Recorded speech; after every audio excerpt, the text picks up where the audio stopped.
Okay, so good afternoon to everyone. I think you are all muted. So it is my pleasure to introduce today Professor Andrea Moro. Andrea and I met, I think it was back in 2001, when you were teaching a course in the doctorate program in Barcelona. And I remember those sessions because I think you were fighting many people in the audience, many people that I think came from the psycholinguistic or the psychological world. And actually, I remember Albert Costa, may he rest in peace, that he was a very interesting discussion with you almost in every session. And I do remember those sessions as very interesting, challenging, and inspiring in a sense. So Andrea, as we do in every session, I make a very brief presentation of Andrea Moro. He is professor of general linguistics at the Institute for Advanced Study in Pavia. And his main fields of research are syntax, theoretical syntax, linguistic variation, and also neurolinguistics. He has many publications, too many to count, and also quite a few books in MIT Press, in Routledge, and in Cambridge University Press, among others. And as I said, I think he's one of the leading linguists of his generation, which is very close to my generation. And like I said, he was one of the most, and he is still one of the most inspiring linguists that you can have around. So I think we are very lucky to have him today, and I want to thank him for spending some time with us and explain things that I think will be interesting, not only for people that are interested in linguistics, but also to a more broad audience, a more general audience of the kind we have today, because I think in general, they are undergrad students. So I think this topic will be very interesting for them. Also, I mean, just before you start speaking, Andrea, all the students that are taking the course with me, the syntax course, I will send a link through the chat later on so that you can acknowledge that you have been here today so that you can get the bonus, guys. Okay, so now I will shut up and Andrea can speak. He has very interesting things to say, unlike myself. Okay, thanks, Andrea. Thank you so much, Angel. Actually, it's really true. We met many years ago, and I still remember that when we first met, we were discussing copyright constructions. It was so useful for me to have your naive criticism that I developed the new theory soon after we met. From what I see here, there's also Roberta D'Alessandro, a very close friend. Ciao, Roberta. And many Ciao, other... non mi faceva entrare questo disgraziato, è un quarto d'ora che aspetto. Okay. I said that I love you, Angel. No, it wasn't, I couldn't get in. Yeah, Good to see you, Andrea. We're going to speak in universal grammar. And so, hello, everyone. From what Angel said, there are so many ways in which I can let you down that I just have to choose one. Well, when Angel and I discussed what I would have presented you today, I decided and offered one possibility that Angel accepted, that is the idea of seeing one interesting perspective on language, one which is actually really new in the history of Western linguistics, and kind of seeing it as a test for generative grammar, the revolution that changed our view on language back in the 50s. So we are 16, so I think that the number is small enough to allow people who have questions to interrupt me. But if you prefer not to do so, I will go straight to the end, and then there will be time for some discussion. So let me first start with a premise. Sometimes, to understand what is possible, it is easier to explain what is impossible. This is a very counterintuitive declaration for scientists, right? Because we are supposed, meaning me and you here, as we are scientists, we're supposed to deal with what exists. Actually, it is the case that the history of science has, for many occasions, moved on with the understanding of what it's not there, rather than what there is. because on what there is, history and chance may take a role. Whereas if you just declare what the limits are of what can exist, then you have a chance to better understand what you look. I would like to take you through a three-step little trip in this field. The first one will regard what I like to call the boundaries of Babel, that is the limit of variation of languages. The second one will be on the experimental evidence for impossible languages. And the third one, which is more ambitious and far less developed than the other, is the idea of cracking the brain code for language. So let me start with the boundaries of Babel. If you look at modern comparative linguistics, by modern, I mean starting from at least the post-Saussurean age, let's see, after the 30s of the last century, there is a major question that has been raised. Why aren't all conceivable grammars realized in the languages of the world? That is, why not all languages, all possible conceivable rules happen to be true? Note that before this question became established, there was a tension, which is very impressively described by many of Chomsky's own writings. During the early 50s, there were people who thought, like the linguist Joos, Joos, who thought that there were no limits for languages.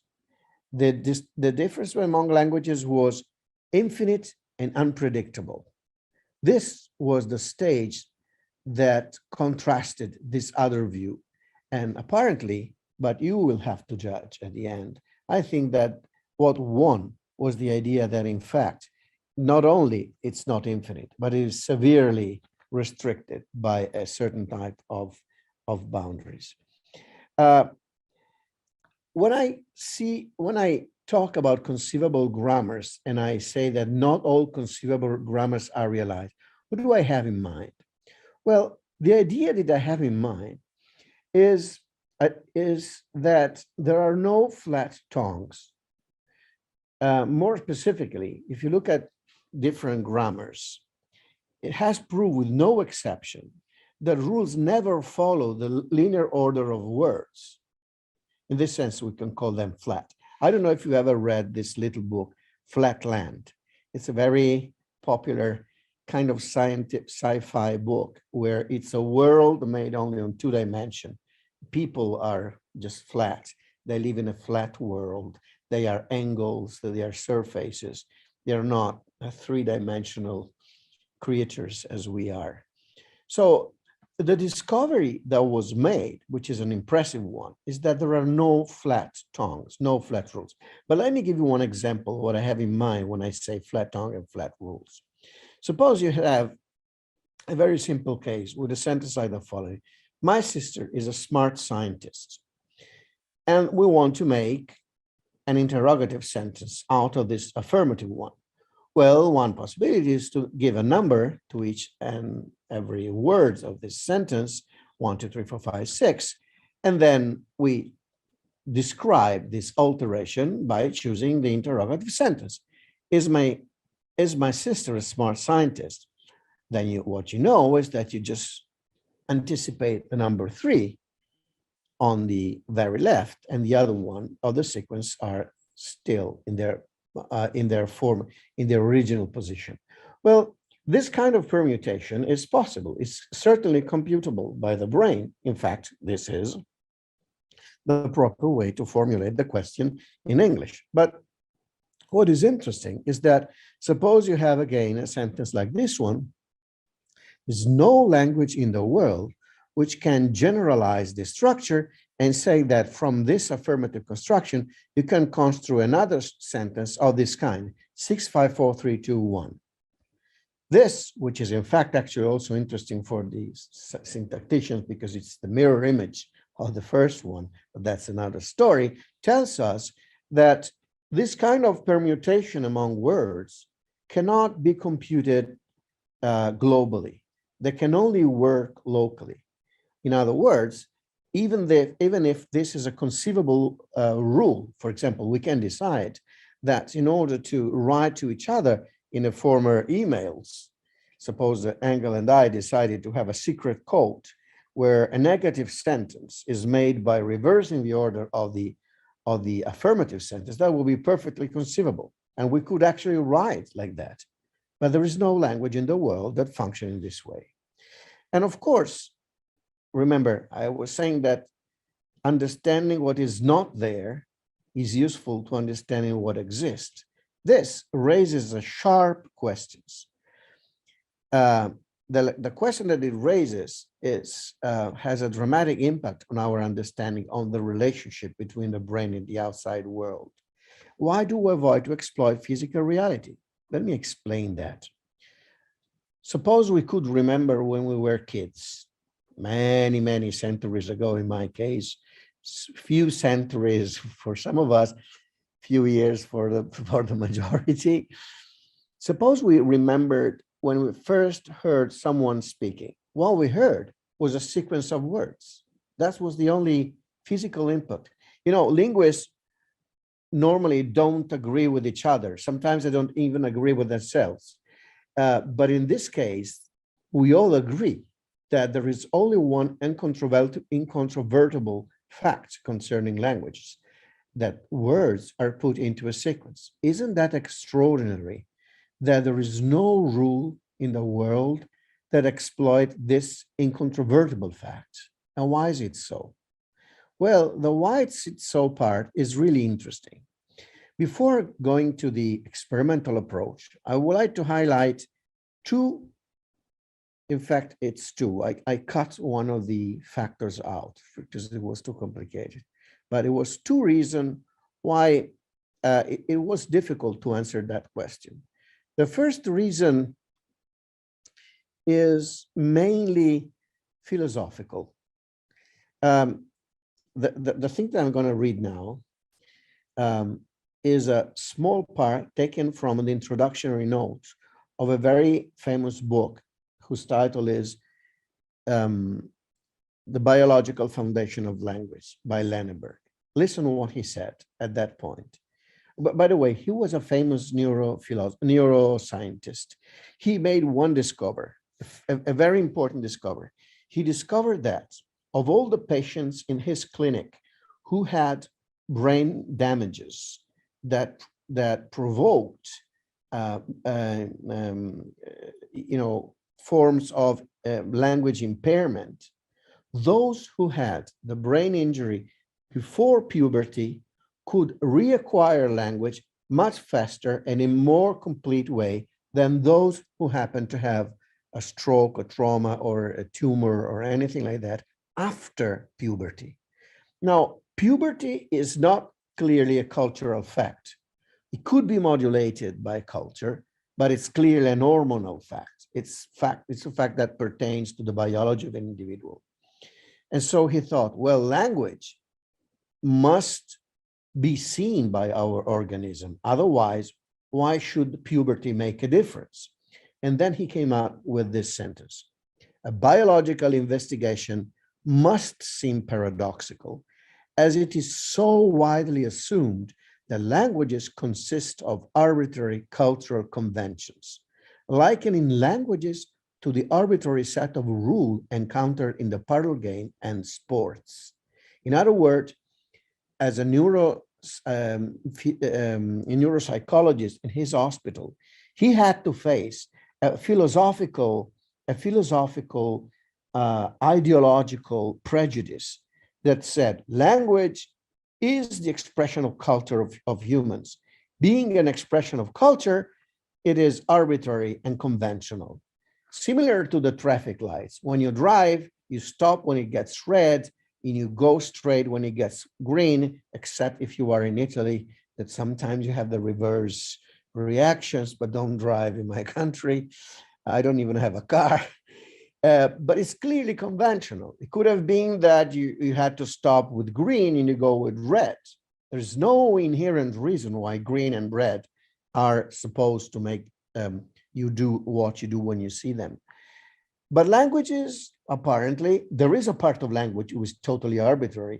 The fact that for example, I say this is tazza in my Italian, it should be cup.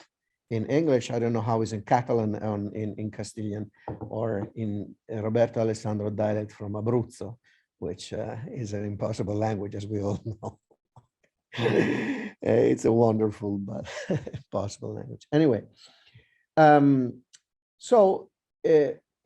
clearly the attack by Lenneberg, who wrote this book in 67, look, 67, that means quite recent a problem, was that was against the philosophers. In fact, the philosopher who he names in the introduction is Wittgenstein. He's says against Wittgenstein, who for other reason is interesting, and I will name it in what follows. But this was the situation. But there was another negative factor that seems to have been disproved, but it's now coming back very strong, and it refers to another domain. The first one by Lenneberg is the clinical and medical domain, and this one is the technological domain. I want to make you listen to the words of another very influential and interesting intellectual, a philosopher and logician, Bar Hillel, who was eyewitness of the revolution at the MIT Laboratory of Electronics during the 50s. Listen to what he said with respect to those years. And by the way, those years were very interesting, the 50s, because science had a boost after the 40s, for the obvious reason that after the war, all the major labs around the world were open to all the scientists. And unfortunately, but really so, the war is a major booster for scientific discovery, because people are aggressive and they want to defeat the other populations, and so they come up with all the possible tools. Luckily enough, we are not living in a constant condition of war, at least not locally, and the 50s were the proper time. Now, there were many projects that were open in the 50s. The Manhattan Project that allowed us to have nuclear energy. There was, for example, the radar project that was established at MIT. And there was the Enigma project. Enigma was the secret code that the Nazi used to communicate among the army in a secret way. As you all know, Alan Turing, who gave the major contribution to understanding of the structure of this code, he was paid back by United Kingdom being almost killed for his sexual choices. Alan Turing designed a machine that could help in deciphering languages. And that gave people the idea that all languages could be deciphered by machines. So in fact, what happened was that at MIT in the 50s, especially due to the role of a major scientist named Shannon, the idea was that you could construct a machine that could be able to understand a grammar given enough data. This was his sentence. There was an ubiquitous and overwhelming feeling around the laboratory at MIT that with the new insights of cybernetics is the modern AI and the newly developed techniques of information theory, the final breakthrough towards a full understanding of the complexities of communication in the animal and the machine had been achieved. As you see here, things seems to have been completely solved. With the machine, you understand the language. Noam Chomsky, after a few years, came up with a few theorems that proved that this was wrong. But nowadays, given that the capacity of computation of machines and the memories have increased to a level which is not even imaginable, with a telephone like this, I have more power of computation than those computers who led the Apollo mission to the moon, so you can figure out how the difference is.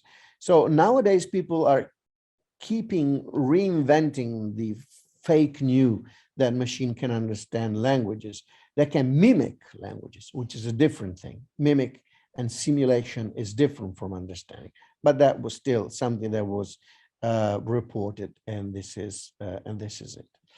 Now, the story as it went was that after Chomsky declared that human languages could not be captured by machines, he practically inaugurated two diverging fields: the fields of abstract theory of grammars, and if you look in any encyclopedia, you will find the so-called Chomsky hierarchy, which is a way of describing the ranking of complexities of grammar. And on the other hand, the generative grammar, that is the hypothesis that humans are not guided only by statistics, but they are guided by a kind of a grid which precedes experience, and on which experience is conditioned.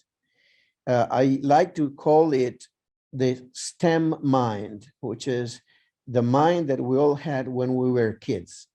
You know, like the stem cell can be a cell of the liver or the eye or the hair or whatever. So the mind of a child can be the mind of a child who will come up speaking Japanese or any other language that she and he will want to speak. Now, how can one prove that this hypothesis is correct? Well, first of all, since I take the advantage that you're a group, surrounding Angel, and I still remember that the style of research always is to find the challenging questions and the challenging definition. So my first question is, can we really give proofs? I myself think that proofs only pertain to mathematics. Empirical science cannot yield proofs, but we can yield theories which can be disproved, but which can be reasonably accepted in terms of the amount of explanation and clarity that they have. Now, when it comes to brain and language, how can brain and language prove that Chomsky's idea, intuition, that we are guided by a pre-experiential grid in our brain be correct? Well, in this case, the notion of impossible language becomes interesting. Why is it so? Well, because if it is true that our languages are conditioned by our biological system, then there is a very strong prediction that we can make. If languages are limited by our neurobiological architecture rather than by cultural and conventional artifacts, then there must be such things as impossible languages, namely coherent and even simple structure, which are not recognized by languages by our brains. Let me be clear. Suppose that instead of talking about languages, I was talking about the way that humans eat. We know that humans eat in a very, very different way. If you go to a restaurant in Barcelona or in Rome or in Tokyo, you will come up in eating completely different things. For example, in Latin country is very, in general in Western countries, it's very difficult to find people who eat insects. But there are very many parts of the world where people commonly eat insects. In fact, there are predictions that to avoid the problem of famine, it could be the possibility that we all need to eat insects at a certain point, which are cheap and so on and so forth. But that's cultural. Whether or not you want to eat insects or salads, it's cultural. Certainly, there is no cultural fact in the idea that you cannot drink a glass of gasoline Simply, you're not designed to drink gasoline. Now, the idea is that you're not designed to drink gasoline because what you can digest is biologically determined.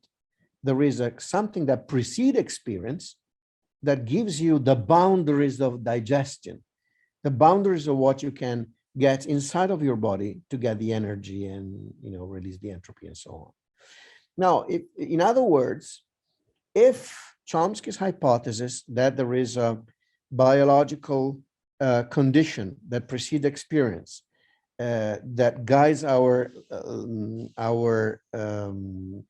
capacity to learn a language, then there must be such a thing as an impossible language. And this is exactly what I try to do with different groups of research.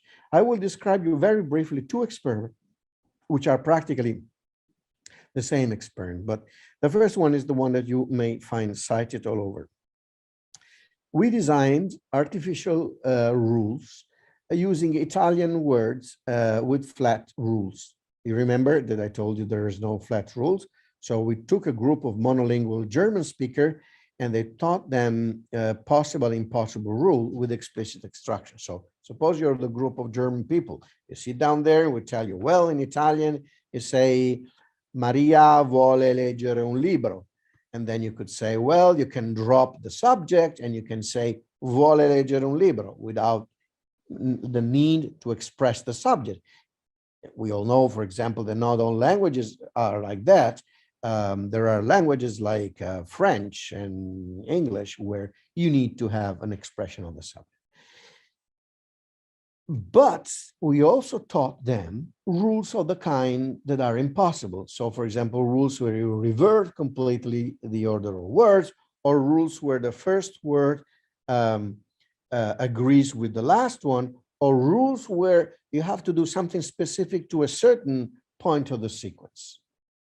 And then we measured what the brain has done, as if we were measuring the digestive apparatus after offering prosecco and gasoline drink to toast. First of all, what did we use? We use neuroimaging techniques. Neuroimaging is a machine. It does not tell you anything. It's actually very stupid. It only allows you to see one particular activity of the brain, that is the amount of blood that a certain region of the brain calls. As usual, a tool is not a theory. You cannot expect the machine to tell you anything. This is an expectation that sometimes people have on machines, and it leads you like crashing on a wall, on a strong, deep delusion, because they're only tools. Now, you have the right question, you can use them as tools. The right question was the following. Possible rules, the rules that are made on hierarchy, are the one that we are prepared to learn. Impossible rules are those that are not that are based on linear order. And again, remember in the back of your mind that was interesting also because children don't use the entire stimuli in order to understand the language. But then, what did we say? What did we do? We measured a particular portion of the brain, which we knew from previous experiments that was involved in a complex network that checked for syntactic rules, namely Broca's area. And we did the following thing. First, we measure the accuracy, because now suppose you're the people in the test. You're German, you're being taught Italian, and you have a sheet of paper with all these sentences. And you are inside of the machine, you have a button to push if the sentence is correct or not. You don't know if the sentence you have in front of you is possible or impossible. So the more you go from the left to the right, the more you're good. We compare the accuracy with another measure, namely blood flow in Broca's area. That is, RCBF means regional cortical blood flow, the amount of blood that goes regional in that part of the brain. And then we could correlate these two facts, your capacity to master with a rule and your capacity and your brain's capacity to acquire for language. And then with possible rules, we had what we expected. The better you are, the more your Broca's area calls for blood. But with impossible rules, we had what every scientist in this field would expect as the best possible result. That is, we had the opposite. The more you had, the more your accuracy was positive, the less Broca's area was active. In other words, the brain practically knew what part of what was a possible rule and impossible rule. Actually, I want to, since I want to talk about the second experiment, I want to cut this story of impossible languages a little short and tell you two things. First, I did the same experiment with pseudo words, that it was completely invented words with a different team. This experiment was made in Hamburg and Jena with Maria Cristina Musso and others. And the other one was made with Marco Tettamanti and others with pseudo words. And they gave exactly the same result. And second, the first experiment was not only done with Italian versus German, because the reviewer told us that it could have been that Italian and German were too close as being part of the same family, which for linguists like us doesn't mean anything. But nevertheless, we had to provide an extra datum with Japanese, so that if Japanese behaved differently, it could have been that you were influenced by your own language, but you were not.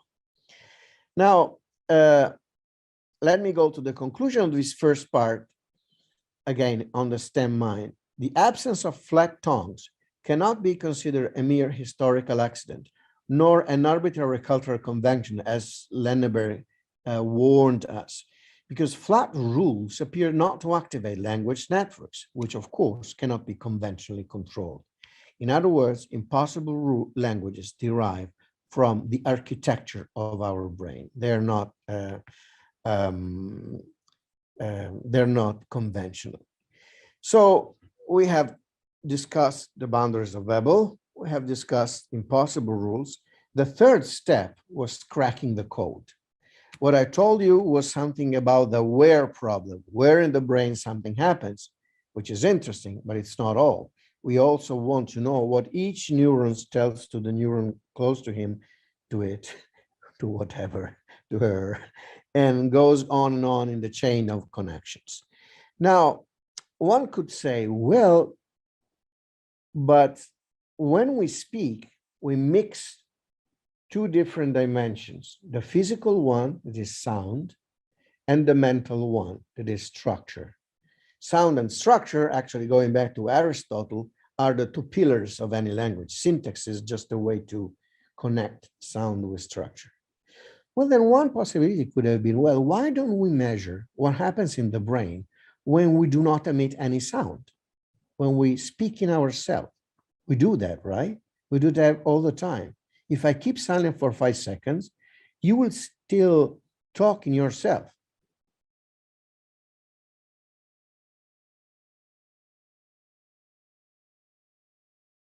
During these 5 seconds, if you thought a word, you had to actually thought at the sound of the words itself. And so I made this another different experiment, completely different. The next step is to shift from the where problem to the what problems. And the experiment was the following one.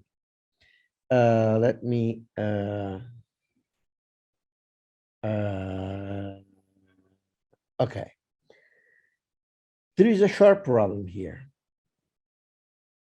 I would like to show you that sound representation, not the articulatory motor planning underlying it, let's say the fact that I have to move my mouth, but the sound representation turns out to be present also in non-acoustic areas, even when no sound is emitted. That is the externalization process, and this has caused kind of sharp discussion between me and Chomsky that maybe we can discuss in the other section. externalization process start way before utterance. In other words, even when you think about words, you think that in a linear order. This is counterintuitive, but robustly attested. How can you prove this? Well, in this case, we use a completely different way of analyzing the brain. With the first one, we use neuroimaging, namely the capacity to see how the metabolism of the brain is conducted, and normally you do that by using blood flow. In this case, we use awake surgery procedures. Awake surgery procedures allow you to have electrocorticograms, that is, the electric activity over the cortex in non-acoustic areas. Practically, you do the following thing. When you want to help a patient during an operation, you may want to save some of the connection that you could cut in order, for example, to take out a tumor from the brain.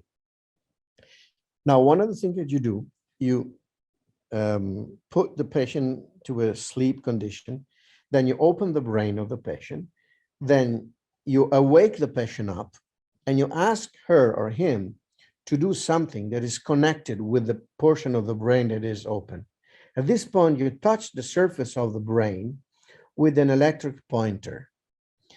And the electric pointer may interfere with the activity. If it does, you know that you cannot cut that part, because otherwise, when the operation is finished, the patient would have been damaged. At the same time, you can put these electrodes on the brain and have the electric activity of the brain itself. So we did a following experiment. We asked the patient to say certain words aloud, and we measured the activity in the brain.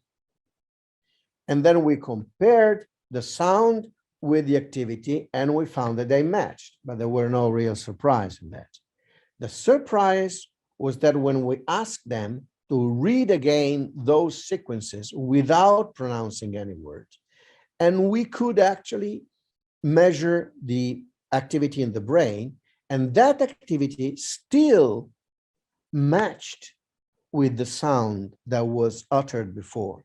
So in other words, the result that we have is that the cross correlation between electric waves and sound waves in non-acoustic areas during 50 seconds of silent and loud reading yields strong similarity. In other words, sound is represented in the electric waves of non-acoustic areas, even when no sound is emitted. This is the original point. But why I'm telling you that? Well, the reason why I'm saying this is that you cannot use silent language to avoid sound. Remember that when I said, well, language is practically based on two pillars, sound and structure. And if you want to crack the code, you have to set them apart. You cannot analyze them conjoined. But you cannot rely on the potentially interesting solution of having someone speaking without sound. Because even when you do that, you do have a representation of sound in your brain. And now comes the last part of the experiment, which is the one that I'm still doing. We've been published one paper and we have one coming out now. We are excited by this because it's syntactically for Angel and Roberta and all the other synthetician here will be very trivial. But we have to move this little step by step in this domain. In this case, we used a totally different condition, which is called stereoelectroencephalography, SEEG. This is used, let me make you a comparison. This is used, the advantage with respect to the awake surgery is clear. So here you have the awake surgery, right? You open the brain, you open the skull, and you posit over the cortex some electrodes. With the SEEG, you insert the electrode inside of the brain. And this kind of sequence can last for weeks because normally it's used to detect epileptical attacks. You want to know where in the brain the epilepsy focus has taken place. But that allows you to have a strong advantage. First of all, as you see here, it allows you to get the entire activity of the portion of the brain, whereas in the other case, you only have the surface of the cortex. And the other interesting fact is that in case of awake surgery, you can test people for 3 to 5 minutes. Remember also that they are very emotionally involved. Probably they are there because they have a brain tumor. And of course, the surgery situation is not ideal to ask them if this sentence is correct or this sentence is not. They know that this is done for their own health, but maybe you don't even want to know about sentences when you are in there. They're very generous people, those that allow you to interact in this way. But this other case is much easier. Now, let me show you the trick, because the trick is what makes linguistics important in neuroscience. Neuroscience without linguistics is like having telescopes without astronomers. Completely unuseful. You have to have linguists around. And to prove that, let me show you the following thing. We had to fool the brain. Remember, we wanted sound and meaning to be disconnected, but you cannot rely on the fact that you can speak without sound. So what we did was the following. Natural languages may contain segments with the same sound and different syntax. Italian was an ideal experiment. Why is it so? Because we have a class of article, determinative, determiner, and in fact, definite articles, which are homophonous to certain clitic pronouns. Let me give you one example. I pronounce this is my way. Probably Alessandra will pronounce in a different way. This is le chiese. Le chiese. What does it mean in Italian? Well, could mean Giovanni vide le chiese. Literally, Giovanni saw the churches. Le chiese, the churches. But it can also be inserted in another context, and the sentence could be Giovanni le chiese tutte, meaning Giovanni them asked all. Le chiese. In one case is the object, Giovanni vide le chiese, the churches, and the other one is a completely different thing. Is a verb with a clitic on it after movement. So we did have a way to test syntax, factoring sound out, because the very same sound was used. Actually, to be sure that there was no international prosodic clue, when we made the experiment, we used the trick. This is a different example. It's la porta, the door.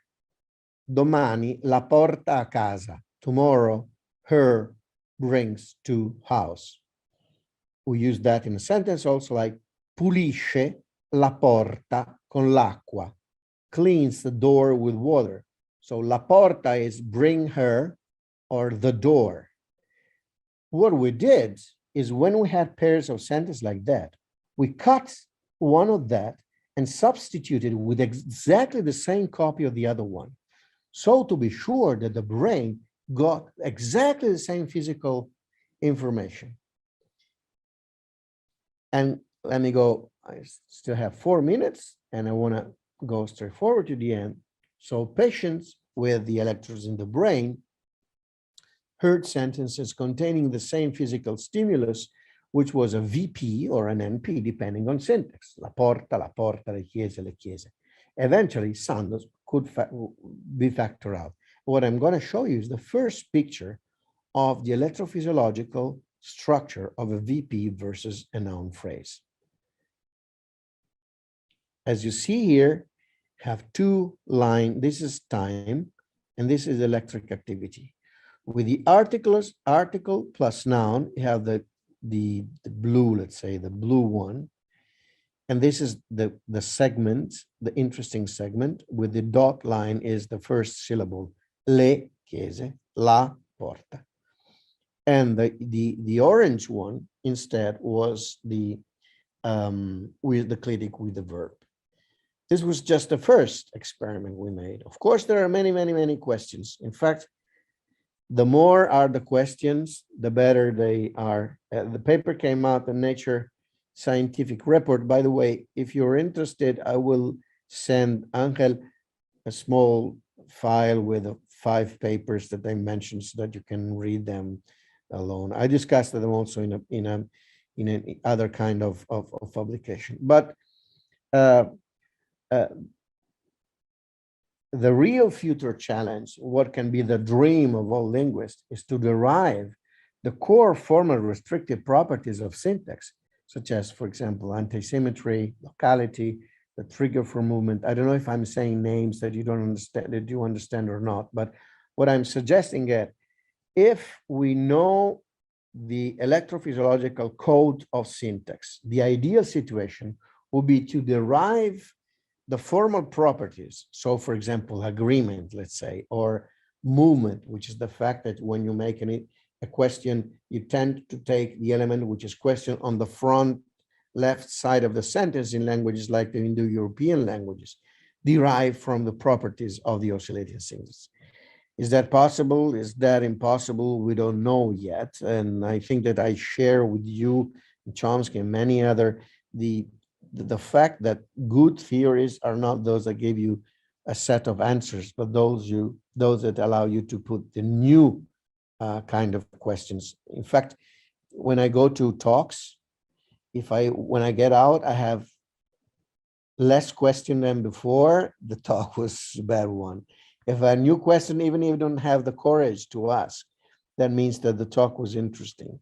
In other words, is the idea to put everything together. The challenge is to derive the class of impossible languages from the architecture of the brain. I don't know if our species will ever be able to do that, but it's an interesting bet and we want to make it. So, well, we took 3 steps in brain and language. On the boundaries of Babel, on the limit of languages, we used the idea of impossible languages to test the brain with a neuroimaging machine. We obtained the fact that the boundaries of languages, the boundaries of Babel exist, and they are the product of our flesh. You know, the old Christian motto that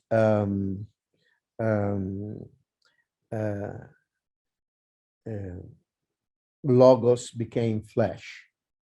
Could be, which is the start of Johannes' gospel. It could be reversed.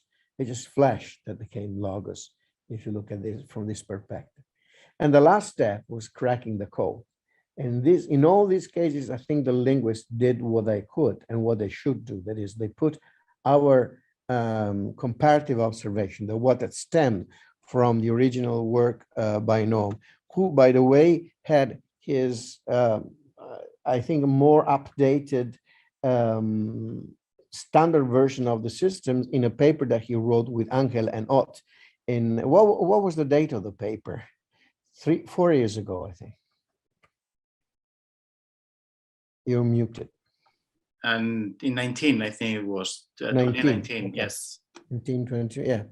And I think that could be, if what is written there could be derived from the architectural brain, then we would say that our species had a long step forward. Well, if you want to know these things in less than in a less dense than a paper, I have them in 2 books, and these are the 2 books. And thank you for having me. Now time for questions. Okay, thanks a lot, Andrea. Mile. Okay, so if you're ready, I mean, we have some time for questions. I have some myself, but I think we should prioritize questions by students, so you can even clarification question. Even if something was too fast, obscure, I can repeat it. It was too fast, too obscure a certain point. Okay, I mean, there's one in the chat, but I think there was one raised hand. So apart from the one in the chat, which I can now read, is there anyone else that has a question? Even Anna, do you have one?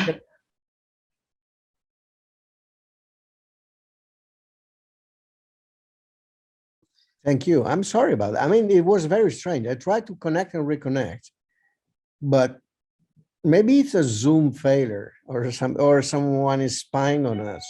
No worry. I mean, I told these guys that it's not that you didn't want to reply to answer the questions because you're very good at that kind of engaging. No, well, actually, no, but I could use it next time. So I actually was able to read one question on the chat before we met. There was on the intensity of sound waves. It was PM who asked me the question. Pia. Yeah. PM. Pia Massaro. Sì, ero io. Pia Massaro, ecco. Sì, it was me. Actually, it's a very interesting question because when you compare sound with the electric wave, you can actually literally compare them too, right? You take the sound wave and the brain wave, you know when they start, and then you can compare. But when it comes to the brain waves, in case you do not pronounce words, you cannot know when they start. So you cannot do an immediate comparison. You have to go through a method which is extremely complicated, which is called cross correlation. Fundamentally, you do the following thing. You take one wave and the other wave, and you slide them one on the other. By doing so, you generate an extra function, which is the common area of the two waves. And it's with that we could measure the fact that the type of wave were similar, but we lose the intensity. And so, Pia, your question is so interesting, but it cannot be immediately answered because of the fact that when you start measuring the brain waves, if you don't have a starting point, you have to go through the cross correlation, and that intensity goes away. Things would be different with the stereoelectroencephalography. In that case, we can actually measure the intensity, but they were all spoken cases. Okay, thanks. I was reading a paper yesterday, and I don't remember the title. And in this paper, they were saying that sometimes you cannot even compare them because you don't know how people imagine sounds in their minds, no? So, I know nothing about this.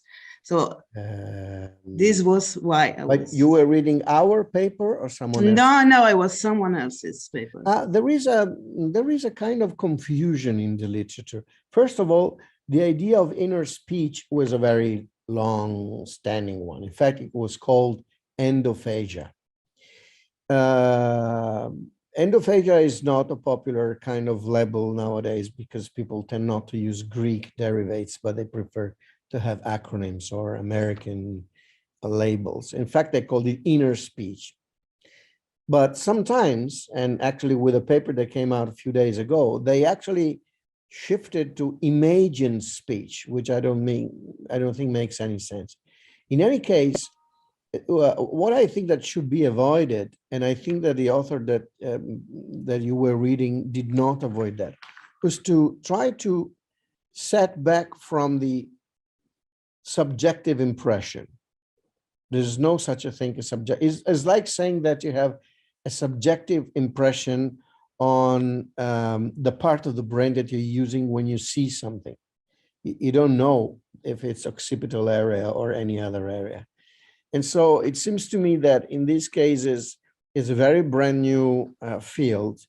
Notice that when we started this in 1917, I think, we had to go, I want to show you the paper itself. We went to go through 17 patients. Normally, these kind of papers are published with 1 or 2 patients, but we thought that we were wrong. We thought there was something wrong in the measure of the paper. Okay, so this is the let me advanced portion of the screen share. Okay, so this is the paper. And if you see here, the number of subjects. So the paper is, oh, well, no, it's much older. The number of patients was 17. And actually, the major problem was the following one, because we asked ourselves, in the worst possibility, what happens to those patients who think about words but never heard a sound? And so we relied on this kind of results, which are extremely interesting to me. That is, there are deaf schizophrenic patients who have sound hallucinations. And that was the thing that we used to try to answer the major question, that is, what happens when you think about words and you're deaf born? There has to be another corresponding effect. And we managed to think about this. Thanks. Yes, they were talking about imagined speech. That was the term they used in that paper. Is it a recent one? I think yes. So I read about it on Twitter. I will have to. Okay, so I know. So yes, there is one that came out like 2 weeks ago. But then there is another one that I preserved, which is the following one.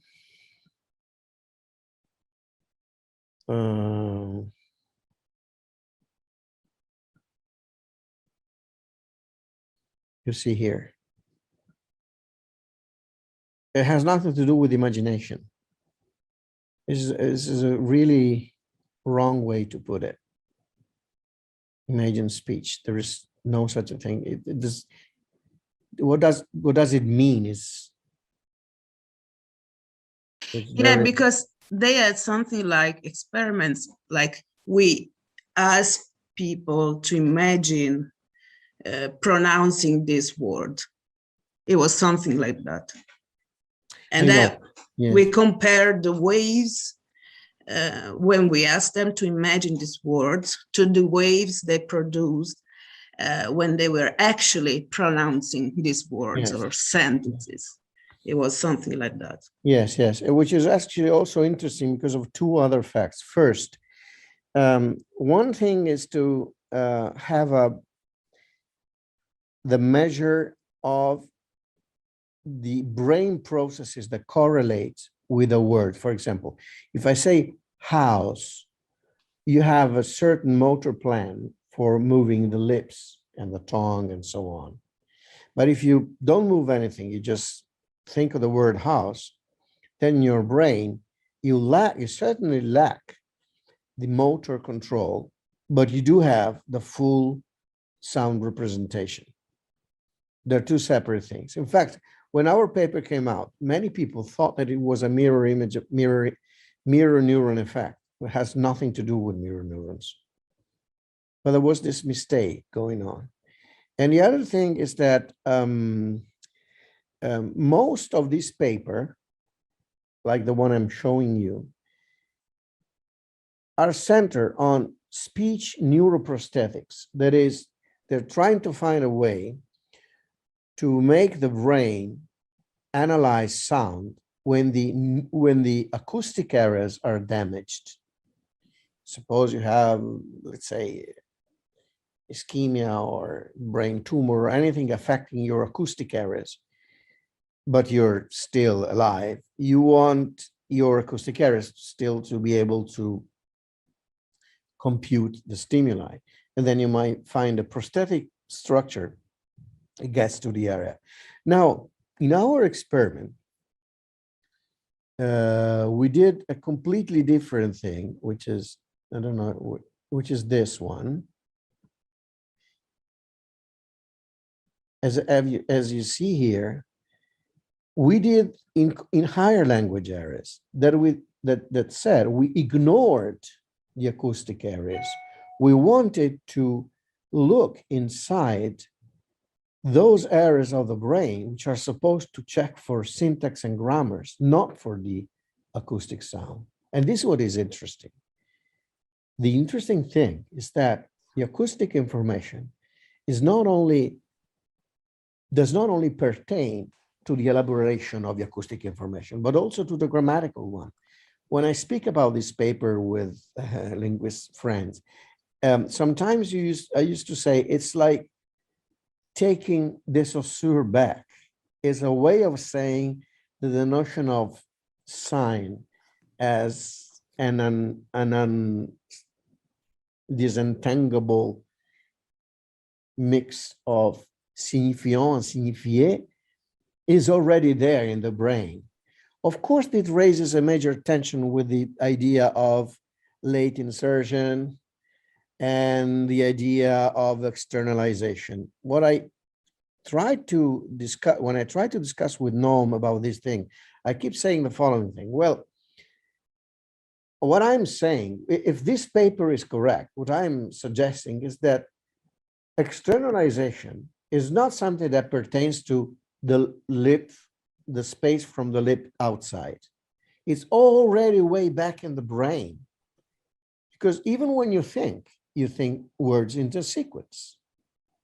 So it must be the case that linearization, which is the major fact pertaining to externalization, is already in sound of the brain. That does not mean that it needs to be a part of syntax, the core syntax. It may be wrong, but still, it's not possible that it only pertains to communication, because you don't communicate with yourself. And this is difficult. Can I say something about this? Sorry to interrupt, but it just came to my mind that, I mean, one of his latest papers, the Japan paper that is not coming out yet, and in any event, Chomsky seems to be going back into something that I remember Vieri Clodovici proposed thousands of years ago, namely, and which is very similar to what you're saying, namely that interface conditions. So the way to conceptualize interface conditions up to now was exactly as you say, you do your syntax and then you externalize. So at that point, you have to do something so that your expression goes through the interfaces and it is interpretable, etc. The way that he is and now Yuri was also there in our reading group, so I think he can confirm, and Angel, of course, the way that this conceptualizing, that Chomsky is conceptualizing this now is a bit like going back to crash-proof syntax by saying that you don't produce massively the OT style and then filter out, but that your interface conditions are already present in your syntax. So now mapping this to what you're saying now, this would basically mean that your interface condition are pre-existing syntax rather than waiting for syntax to be clear and then externalizing, which is, I mean, is it something similar to? Yeah, no, I think I would totally buy your representation of what happens. Well, actually, there is an interesting interaction between Noam and I. We have been writing a little book together, which is the transcription of a conversation we had in Italy 2 years ago. And in the book, we discuss about that things too. And of course, we wrote each other. The first version were exactly as you said, one where sound was something that happened way after the entire thing is computed. Whereas I hope I convince him that this is something that has to happen before emission of sound. The problem though is it just before but still after syntax is computed, or does it start by including sound already? Now, there's one person who has produced a very interesting argument in favor of the fact that linguistic computation starts with, it is never exempted from phonological data. And this is Richard Kane in his allomorphy paper. This is an extremely interesting one. If you write me a message, actually, I think I gave it to Mark, but if you write me a message, or if anyone wanna read it, writes me a message, I will give it to anyone who asks. So the problem is that, as if the externalization is progressively going back. Certainly, I think that if this, we may be wrong, but if we are right, this proves that externalization one step back from emission. The problem is that, is it one step back, but still after the syntax has been computed as a peripheral fact, or is it core part? Richie says it's core. The results we had here, as you see here in the last sentence, our results suggest the activity of language areas is organized by sound when language is generated before any utterance is produced or heard. This is still compatible with Noam's view. But the conclusion of the paper is a little stronger, and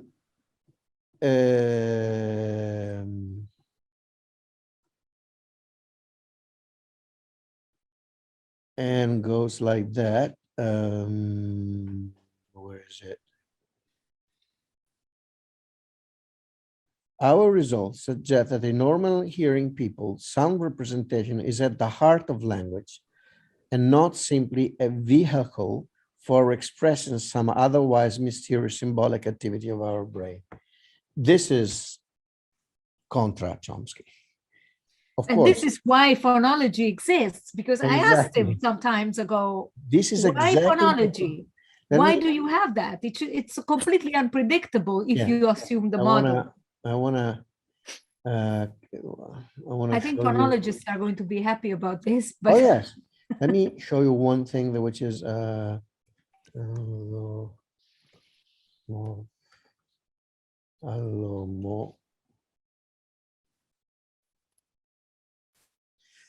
okay. It's not the version that, yes, this is Richard Kane's paper. Mm-hmm. And this is my unnoted version. And the conclusion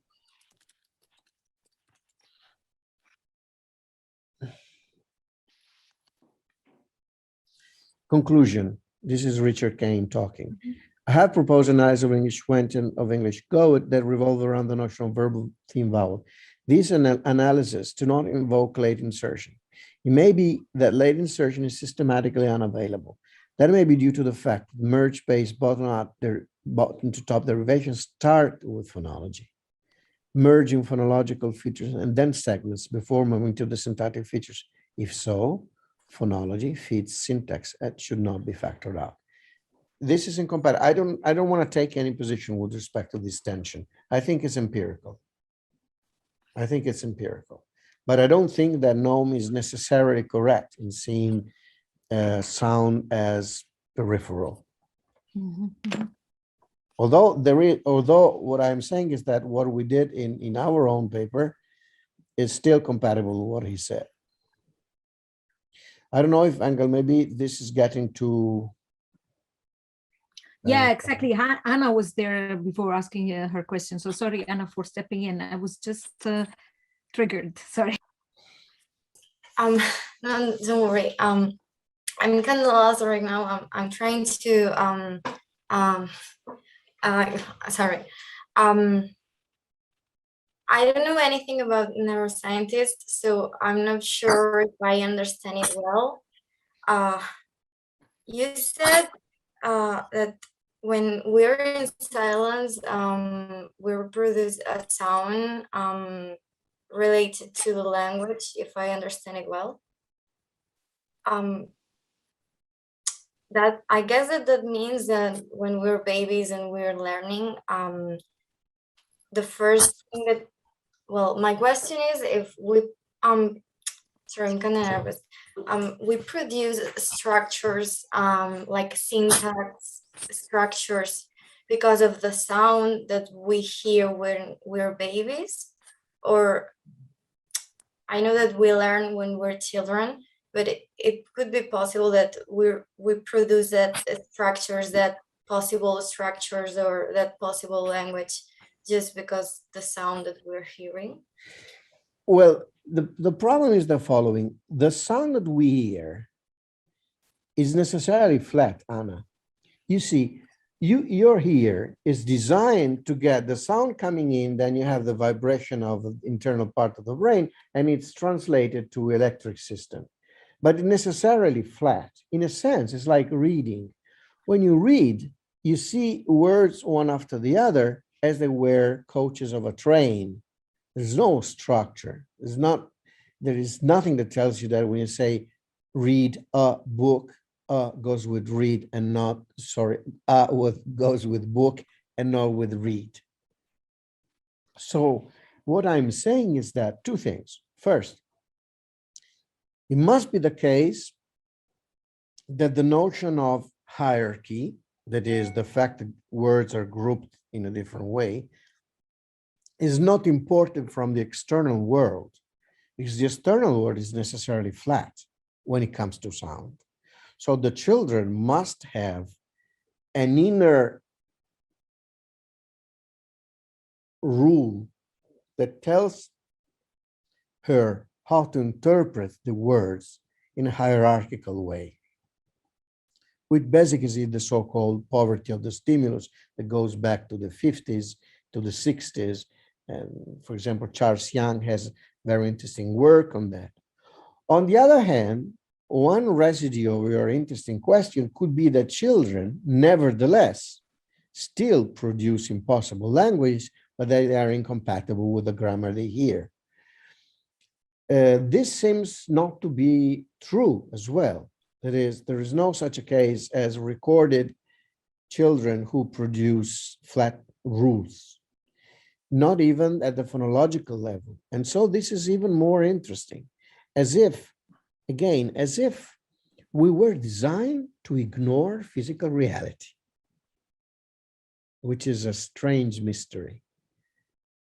But if this is true, this is probably what characterizes humans, right? We focus on what is relevant and ignore. We actually don't see what is not relevant. Take, for example, when you say, Maria corre, Mary runs. Singular, singular. But if you say, gli amici di Maria, the friend of Maria, then you have corrono. Corrono is plural. He doesn't see Mary. Mary vanishes. The disappearance of Mary and other mysteries. It's like that. We ignore certain portion of reality, of physical reality, because we're designed to do so. The interesting fact is that we're not being taught, and we did not invent that system. This system is built in. Again, as for what we eat, we don't eat rocks. Take, for example, what we drink.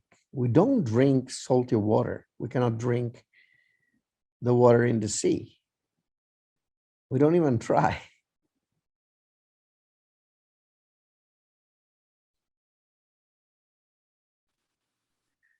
Okay, I don't know. You want to go ahead, Andrea? No, I was saying, Mark Campos said, how come you have sun in your house? Where are you? Yes. In Spain. Well, but is still sunny in Spain? Well, there's still light. There's still some light here. Look, Yes, oh, that's true. This is I see. It's darker. medieval city. Here it's full night. Ah, okay. Want You to see, know. Lucky There you you. go. Mm. Lucky us. I'm So kidding. you I'm see, kidding. at the end of Night and at the end of the foggy, talk, at the end of the cold. talk, we have proved that the Earth is not flat, which is already a good argument. That's good. I was telling Roberta before you reconnected, Andrea, that there are some students that have to suffer me. Anna is one of them, but there's Paula, Nuria, Anna, and Mark at least So I think they are more into the literature thing, but they are brave enough to come to these talks. So if they, I don't know if they want to ask a question, even if it's in Spanish, you can try, and I think we can Anna, which Anna is this? Another Anna? Anna Pavon has asked a question in the chat. Okay. The chat is here. The only thing is that at 5:45 I will need to go. But one thing is that you said that Paula, Nuria, and Mark are more interested in literature. Yes, I think so. I mean, they have to deal with me. Because it's very interesting, because the idea of... But I'm giving them a bonus to attend, which is, I mean, that's fair. That's fair. But the idea of literature is very, very interesting for me. I'm fascinated by literature. Notice that all literatures of all cultures produce poems with invented words, from Jabberwocky to Italian Fosco Maraini and so on. This is interesting, and children of all age, of all culture, have methods to count them with fake words. So the invention of words and the fantasy in literature, not to speak of Tolkien, is a very productive part of our imagination. Now, let me read. Dunque, chi è AP? Anna Pavon. Anna Pavon. Regarding the experiment in which German and Italian were compared, I have not understood very well what blood flow Broca's is. So any piece of brain to work needs oxygen, glucosium, and other substances for the metabolism of the cell, because you have to think of the brain as an electric machine, and the electricity must be produced by burning oxygen, essentially. Now, there is a hypothesis that says that the more the blood flows in a certain part of the brain, the more the metabolism is active. So what we observed was that Broca's area, which is somewhere here in the brain of a right-handed person on the left hemisphere, when you computed possible words, possible rules, this was calling blood, because this was computing the sequence. When you had impossible rules, the brain recognized them as impossible. They're flat, they're not mine. It's from other parts of the brain to deal with. And progressively, the amount of blood decreased, as if the brain, without instruction, recognized the fact that those rules were not linguistic one. Is it clear, Anna? Okay.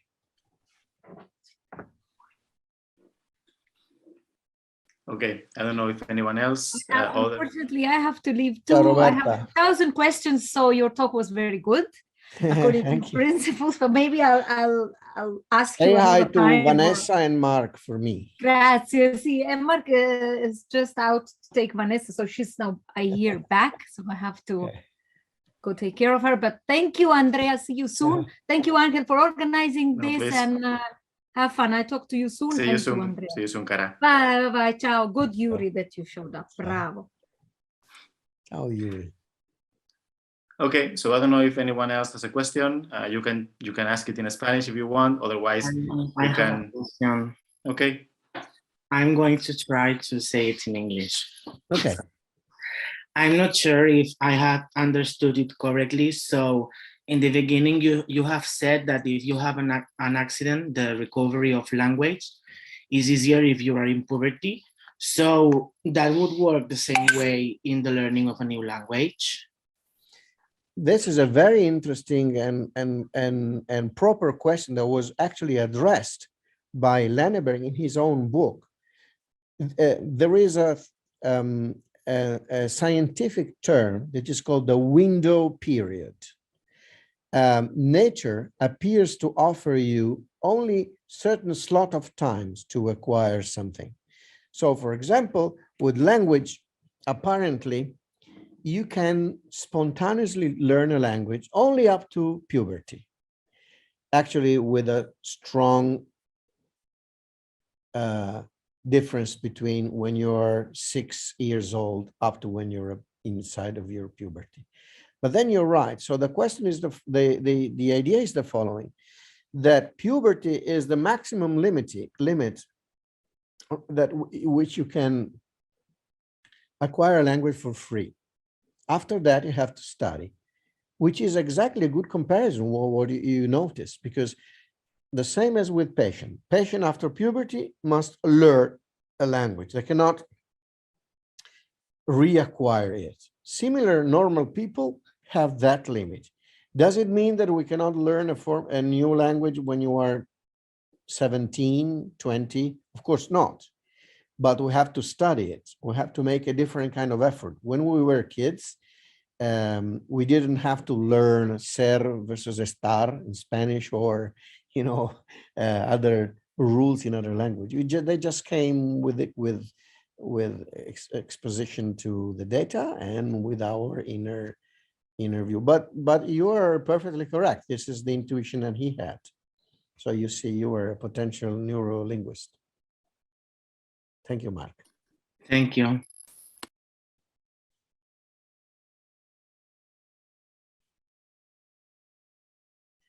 No se siente niente. I was muted, sorry. So anyone else?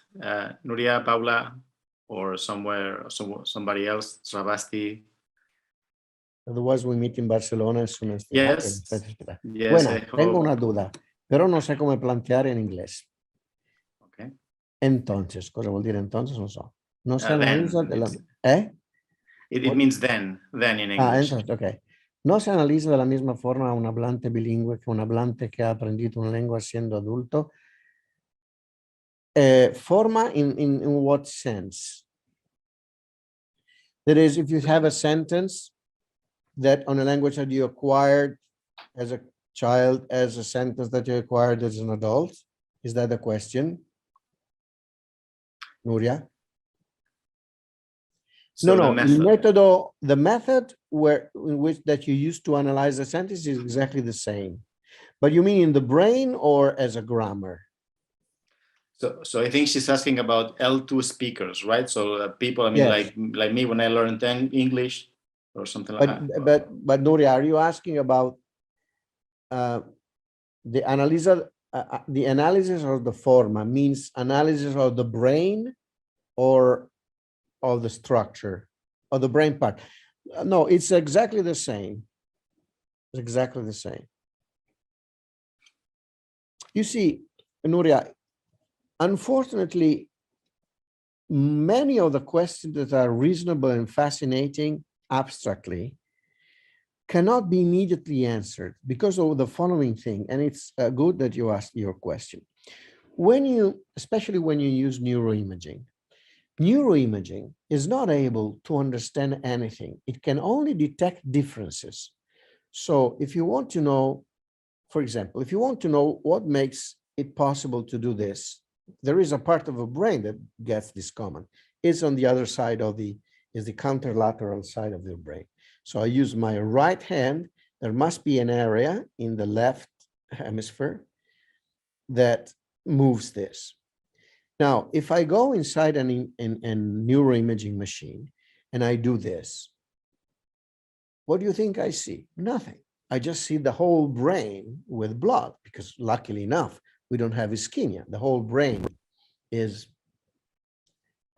fed with blood. So how can you know what part of the brain does this? Because you do a confrontation between when you don't do anything and when you do this. Then you compare the two images, and when you see a difference, that part is the one responsible for this. Now, when it comes to movement of a hand, it's very simple. But if you want, for example, see the difference between an interrogative or a passive sentence, you cannot ask a person to listen to an interrogative sentence, listen to a passive sentence, and then compare. Because the network that is responsible for understanding a sentence is the same one. So you don't get the differential analysis. You see, the method is strictly restricting the kind of answer that can be the kind of questions that can be answered. That doesn't mean that the question like yours is not interesting. It is very interesting, but just sometimes there is no way to answer it. I don't know if I, it's a limit of the method. It's not a limit on the question. Okay, I don't know. Anything else, or we can, Anna wants to. Hi again. I have a question because, as Angel said, some of us are more into literature than language. I'm so sorry for that. But I studied narrative, and I had a teacher who told us that we should learn how to show without telling things. Like if I'm writing a novel, I have to show you something that I don't need to write, and the el lector, The reader? The reader, thank you, will understand that without reading a description, for example. That is related to our brain also, or is the experience of reading a lot or knowing a lot of words? Then I want to show you something, because you said that I'm not interested in literature. And I tell you what I did. Maybe Angel knows this. You know what this is? Angel, have you ever seen this? I think so. I don't remember when, yes, but I think it rings a bell. It's a novel that I wrote on impossible languages, The Secret of Pietramala. Pietramala is named by Dante in the Vulgare Eloquentia. So I actually love literature so much that I just signed a contract for the translation in English. If there will be one in Spanish or Catalan, I don't know. But what you're saying, there is an immediate answer, and the answer is yes. Of course, it must be the brain, but then it's a non-interesting answer. The interesting answer is, how much can we focus on something without naming it? But this is not something that only pertains to language. It also pertains to visual arts. There are cases where, to reveal something, you may want to change the amount of shadow on what is around that something. You don't have to touch an object to make it more evident compared to the back screen. Same thing with music. Without all the cases where you have expressions in humans, it's a matter of highlighting something by touching the surroundings of that something. In language, actually, there was a discipline back in the classic domain. My first degree is in ancient literature, so I studied Greek and Latin. In Greek, rhetoric was a form of classifying the way of expressing things by altering the linguistic status of other elements.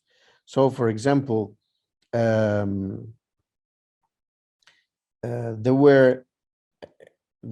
is an expression that is highlighting but not naming something, which is something like, a friend of mine who was a director in the theater used to say that if you want to describe absence, what you need to do is put a table with 10 chairs and 9 people. Immediately, the brain receives that empty chair as the focus of the attention. So you see, we are strange animals. Most of the things we do are unconscious. And this is why great artists, great novelists, I'm not a great novelist. I'm not great anything, but I am just a reader. And so I like to, to try things. But of course it's the brain, but we don't know how it works. Oh, thanks so much for the amazing talk and for this explanation. I had a clarification question. when you said impossible languages can be derived from the architecture, what does it mean? As you see, I left Srabasti. This is a crucial question. You're right. I left it at the very end, as when you say to your girlfriend, "I love you," just when the train is leaving, so that you can say things that you're not expected to be commented on. Well, what I would like to say is that I wish that, for example, the notion of movement, syntactic movement, is not needed. And in fact, there are languages that don't have certain kinds of a syntactic movement, or maybe they all have it, but we don't immediately perceive it. I wish it could be derived from formal properties. So suppose that, I never said it in public, but suppose that what I'm saying is that when you have, you know that when you have a clitic following the verb, you move the clitic to a higher position. In Italian, you say vedo lo, see him, but you say lo vedo, which is the same in Spanish. So suppose that this is due to the fact that lo and vedo are two heads, and two heads have a certain wave shape that it gets confused.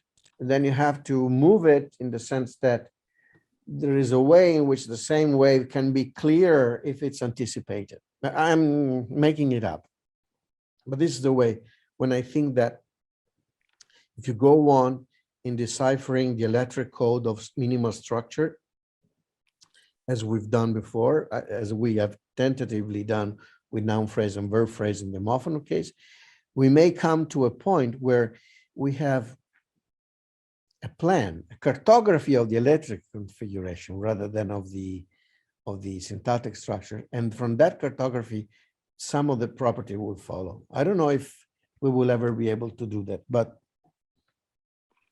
it's part of the game. So thank you, Srabasti.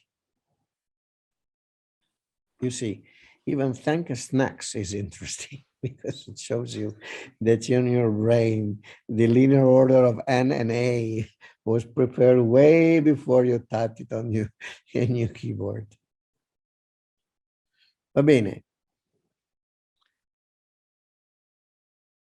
Allora, alle finche 51 della tarde. Yeah, so I think we can leave it here, and we can give a big thanks to Andrea for being here today with us and for this very interesting talk, and also the very interesting discussion period with him. Okay, so thank you, Andrea. Thank you all, and let's meet again in Barcelona before it's too late. Yes.